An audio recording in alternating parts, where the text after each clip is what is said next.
Hello and welcome to yet another special edition of Hannah and Eastwood Get Real on YouTube and Facebook. We are here tonight to try and make sense of the latest government guidelines and try to figure out what the 3 tiers mean. And Harry very kindly has spent this evening trying to break down the 3 tiers for us. Yeah, well, obviously, we're doing this sort of reaction video to Boris's announcement today on the 12th of October with the new traffic light 3-tier approach to managing the second wave, it seems. And the whole idea of this apparently is a simplification of their approach. That was the phrase they used. This is supposed to be a simplification of their strategy. And as far as I'm concerned, that is a load of nonsense, because I've spent most of the evening trying to work out what on earth is going on. There's nothing simple about it. No. There's just the mixed messaging once again. So basically, I've tried to piece it together. I can't promise anything. I always hope when we do these reaction videos that at some point we're going to be able to say, do you know what, that was very clear. They presented it very well. We know what was happening. They've got a plan. But unfortunately, I can't do that tonight, can I? Because this is another shambolic press conference. That shows they've got no plan at all. So basically, medium risk is the lowest, so that's tier 1, and that's basically the whole country is in tier 1 in medium risk, unless said otherwise. So medium risk is basically, as I said, what we're doing now. So you've still got the rule of 6 and the 10 p.m. curfew, for some ridiculous reason, is still there, despite the scenes we saw the other night of people coming out of the bars. I think it was in Manchester, and there was basically a street party going on, and yet they still think it's an effective measure. I'm just baffled, absolutely baffled by it, and they seem to think it's working. It's just mind-boggling. So that's medium risk, and then you've got high level risk, which is basically no socializing with anyone outside of your family group and support bubble in indoor settings. So that's the main summary of the high risk, and there's only a few regions, I think, in the north. It's in Manchester. I can't remember exactly which places are in that currently. I'm sure Manchester are in that. This is the problem. No one knows at the moment. And then, of course, the very high alert level, tier 3, is basically almost another lockdown in terms of social restrictions. So apparently there's no socializing indoors or in private gardens. So basically no socializing outside either. And then this is not a joke, I am reading this directly from the government website, which they've released today, because I was under the illusion, I don't know about you, that when they said pubs and bars must close, I thought that was it. I thought they were just going to close. But this is what it says on the government website. Pubs and bars must close. They can only remain open where they operate as if they were a restaurant, which means serving substantial meals like a main lunchtime or evening meal, and they may only serve alcohol as part of such a meal. Are they taking the piss? I mean, seriously, what sort of moron would think that that is an acceptable rule? When you say pubs and bars should close, they should close. Don't say that they can remain open if they operate as a restaurant and serve food. because you're going to have exactly the same. I thought the issue was that it was being transmitted in hospitality settings. So I thought the logic was to close them for a bit to curb transmission. But by saying this, all of these pubs and bars are obviously going to start operating like a restaurant, aren't they? Because they're not going to want to close. So basically, you're going to have no pubs or bars closing because they're all going to opt. They will find this loophole and go, we can serve food and operate like a restaurant, can still have people in. So what is the point? They've just undone their own rule right there. I don't know whether you feel the same, but honestly, there are no words to explain how stupid this whole situation is. Even Chris Whitty, the chief medical advisor to the government, everybody knows who he is by now. One wonderful guy, I say. He doesn't think that this will work. Yeah, he's basically said he is not confident that the top tier lockdown restrictions will work or will be enough to close it, to sort this second wave out. So why the bloody hell is he even bothering with this nonsense? Why are they bothering with it if they don't think it's going to work? What's the point? As the chief medical advisor, you would have thought he would say to Boris, this will not be enough, this will not work. You have to attempt a different approach. And Boris, if he did say that, it surely shows Boris is completely dumb. He is. Dim-witted. Lights are on but nobody's home. That's the case for all of them. It's a ghost town, to be honest, in terms of common sense. I do have to say, one person tonight did speak with clarity, and he was probably the only one who was understandable tonight, and that was Rishi Sunak. And I've been highly critical of the Chancellor over the last week after what he has said about anybody in the arts.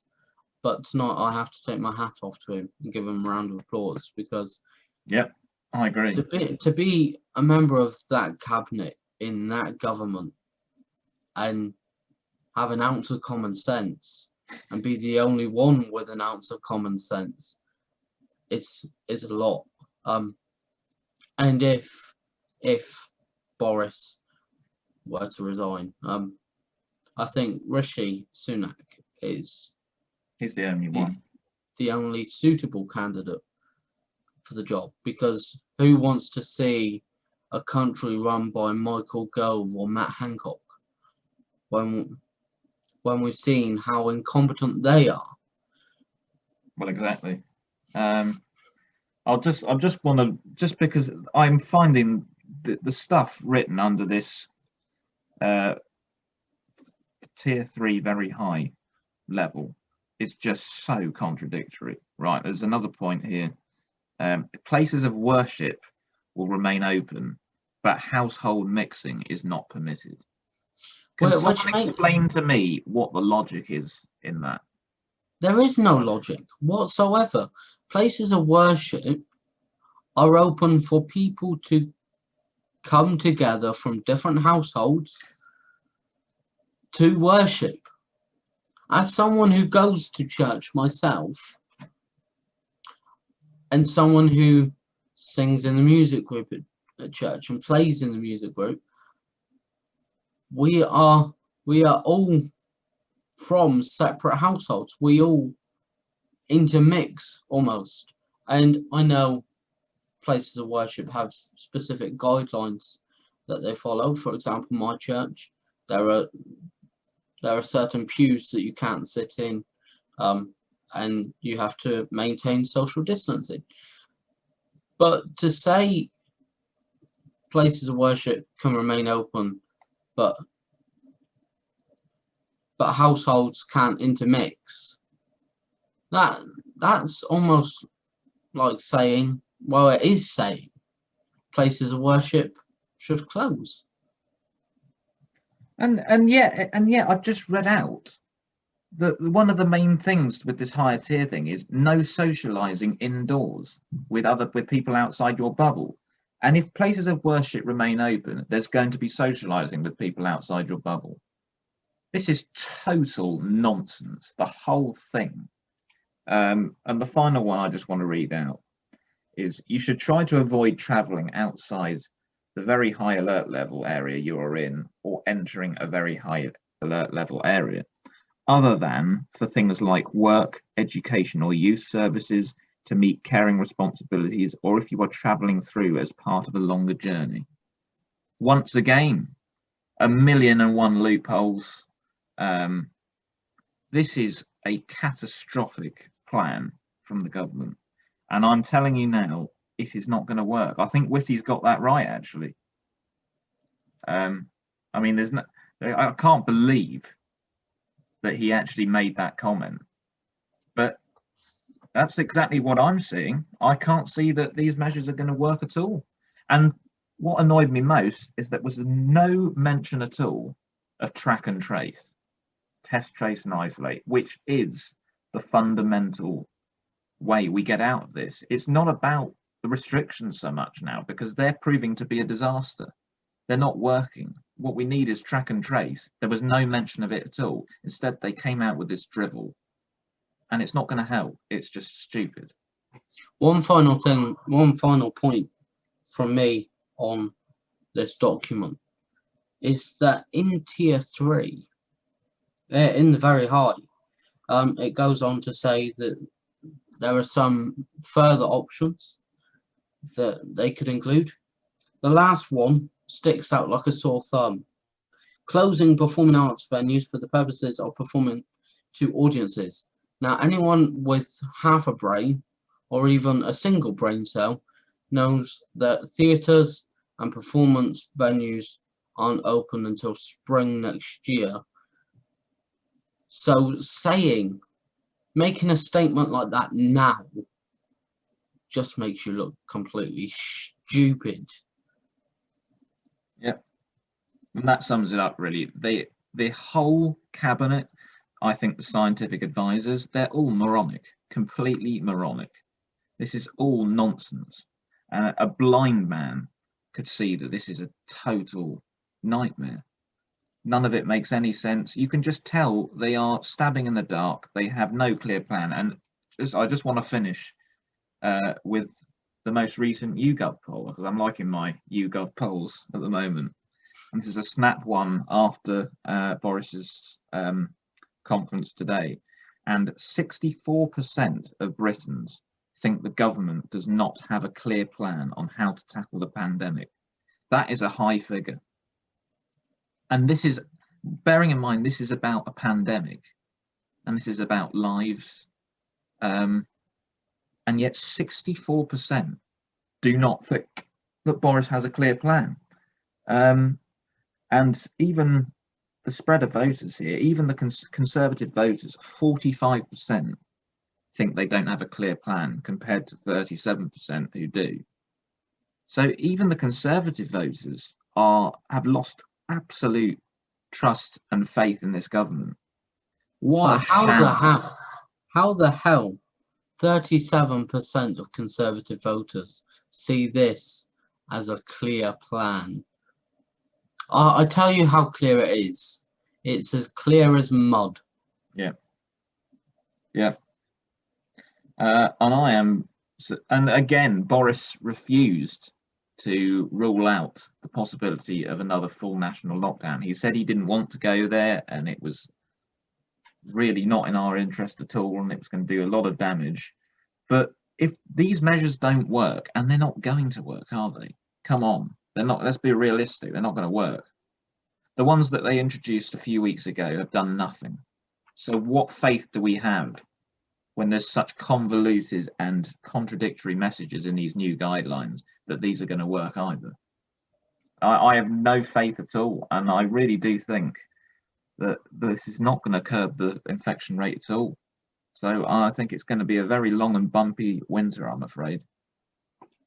So here it is, another episode on the incompetence of the government. If you want to see any more of our documentation on incompetence of the government, make sure you check out some of the other videos on the channel. Thank you for watching tonight. Hopefully we've made it slightly clearer for you. We can only try. We can only try. Make sure you like the video, make sure you subscribe, and if you do think it makes sense, please enlighten us. If you think this plan is going to work, if you think this plan is going to work, drop a comment below and please tell us how the hell this is going to work, because they're saying that this could last beyond Christmas, and if this lasts beyond Christmas, I think I would have lost my mind. Yeah. Well, don't worry, the government have already lost theirs, that's for sure. If this continues onwards, Boris won't be in charge. There will be a vote of no confidence soon. Well, I mean that YouGov poll tonight says it all, doesn't it? 64%. For a YouGov poll, that is huge. 64% think it's a load of nonsense. His days are numbered, I'm telling you. There's going to be a vote of no confidence. Keir Starmer at some point has got to request a vote of no confidence. We cannot go on like this, being led by a bunch of complete idiots. And we're basically a sinking ship, aren't we, right now? With no captain. Anyway, thank you again for watching. Make sure you like, subscribe, and share. And we will see you all very soon. Good night. Good night.